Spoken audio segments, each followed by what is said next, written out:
Operation సింధూర్లో భాగంగా ఈరోజు చేపట్టినటువంటి ఈ యొక్క ఉగ్రమూకల యొక్క ఏరివేతలో భాగంగా చేపట్టినటువంటి కార్యక్రమము ఈరోజు 7వ తారీఖున స్టార్ట్ అయిందన్నమాట.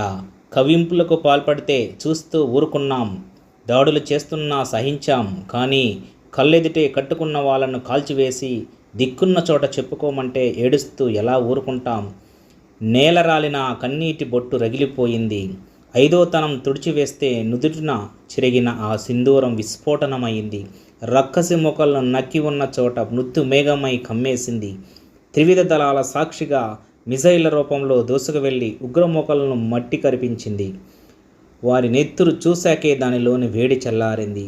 ఇది ఇక్కడితో ముగిసిపోదని గట్టి హెచ్చరిక పంపింది. అమాయకులను చంపడం కాదు, బాధ్యతలను ఏరిపారేయటమే లక్ష్యమని భారత్ దెబ్బ రుచి చూపించింది.